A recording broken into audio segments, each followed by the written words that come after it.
Hi there, this is Amanda Hill, and in this video, we're going to talk about valuing a rental. Now, it may well be you understand your area implicitly inside and out, but stuff changes, and there are easy ways to do things. Obviously, it becomes much easier when you've done a few, but to get cracking, you can either go into Google, or why not just get started straight away in one of the portals. So I've put a postcode in, and I can go this area only, or I can go, let's say, within a mile, and that gives us, hopefully, a reasonable amount of property. Now, I know full well that I'm looking for flats at this moment in time, and I'm actually looking at property to rent, so I perhaps should have told it that first. So let's just put the postcode in and do a search and put within a mile, property type, and it's probably a 3-bed, but we'll go check in a minute. So let's just do a quick search. There's not a lot of property on the market in that area within a mile. We may have to change that, and actually that is not unusual now. So the fact is that with only 19% of the market being private rentals, and a lot of those being accidental or one property people, a lot of them are saying thank you, but no thank you. So we have one coming on that is a 3-bed family home, and it is currently on the market at $16.50 per calendar month. Now, there's lots of things you need to check. So firstly, before putting it on, there's a whole heap of things that a landlord is going to need to do, not least of which is get an EPC. Gosh. So that's your energy performance certificate for those who have no clue what the heck that means. Now, right this minute, you can rent it if it is, I believe, an E or above. That is moving to a C. So before you put any property on the market, you're going to need to get that. Now, in 2030, things will be changing. Even fewer property will be on the market. Actually, that's not strictly speaking true. There are some regulations that state if you're going to have to spend over a certain amount of money to make that happen, then it won't actually need to be done and you can get an exemption. However, let's change this mile to within 10 miles. We've still only got 16. Take it back down to 5, which is a lot nearer. Now you're getting an idea. So let's just see what these 8 are between.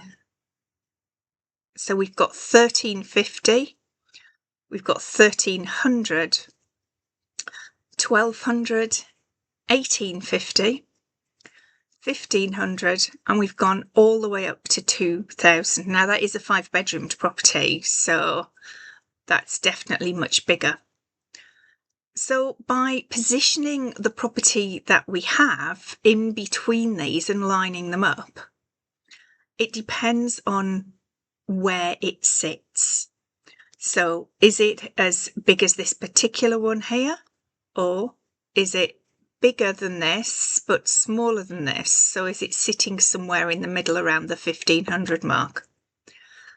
It is what the market is going to dictate, to be fair. If you put it on at one price and it is still on the market, then the price is possibly putting people off if nobody has been to see it.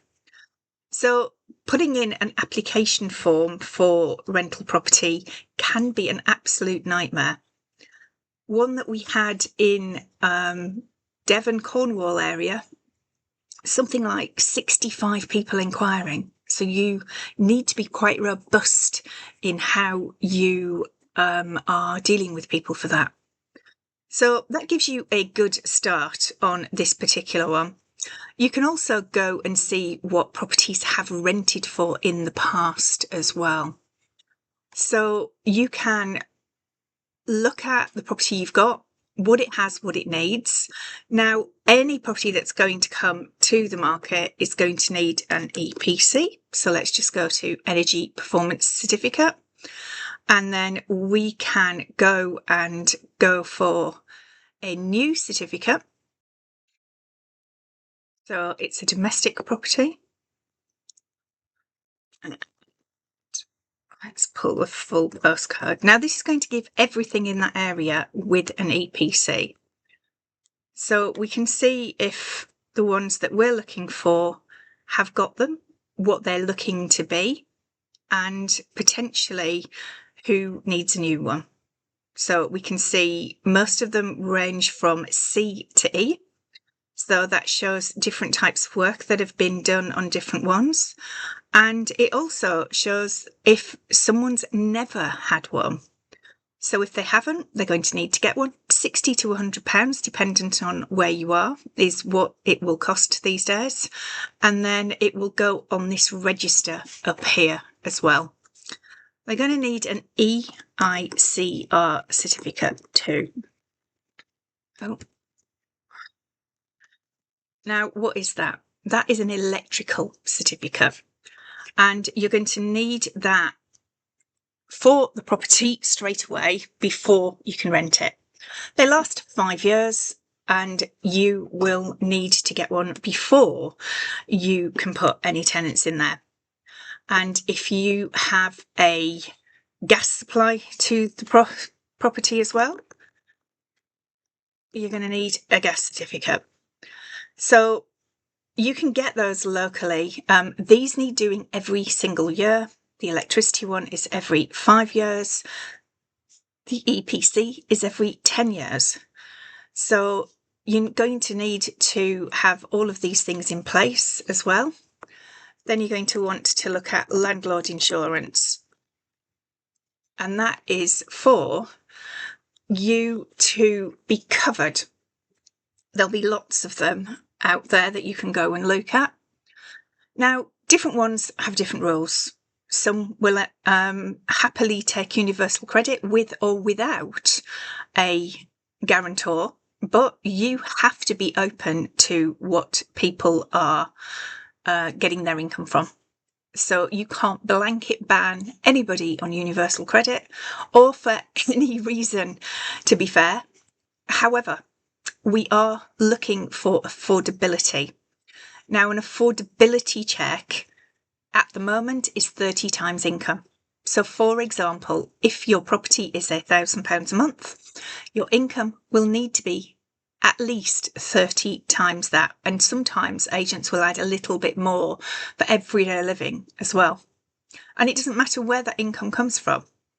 Now, most landlords will not accept people who do not reach the affordability limits because their insurance can't kick in. So you're not being discriminated against for where your income comes from. But if you do not meet the figures, a standard landlord is unlikely to accept somebody below that. Pets as well. Can you say no to pets? Mostly no. But it does depend what it is. You can't really put a donkey in a flat. It doesn't really work like that. So anything that would fit in the space that is provided, then they can ask, and you cannot unduly say no. There will be a lot of people after a property. I would suggest you have a form up front that says, who are you? When are you looking to move? How much deposit? How much are you earning? And all sorts of interesting information about who they are, proving who they are, and whatever. Chances are you're going to credit check and reference check them, and that will be done by HQ. And you cannot pass those fees on to the tenant. However, when somebody says, yes, please, I want a property, they then put a holding deposit down, normally about a week's rent. Now, that holding deposit can be used and can be deducted from if the tenants lie to you. So if they say, no, we do not have any county court judgments, yes, we are working, and parts of that prove not to be true, you can then deduct £50 per person from that deposit and then return the rest. There's going to be a lot of people on the market for very few properties, and that is all over the UK. Many of them are sitting tight and waiting to go to court. Probably not their best move. It will just make it harder for them in the long run. But reasonable property in good order that has everything it's supposed to have is a good space to be.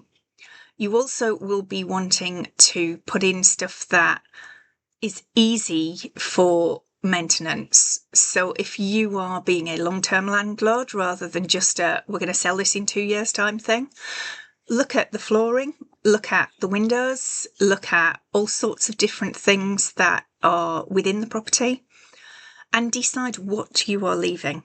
So white goods, if they are in the contract and in the property, when you go into it, if something goes wrong to it with them, you need to replace them.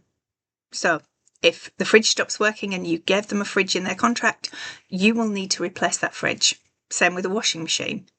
So look at what you're leaving, what is expected, and what sort of tenants you're aiming for, and make sure that you're compliant on everything that you've got out there. Any questions? Feel free to shout.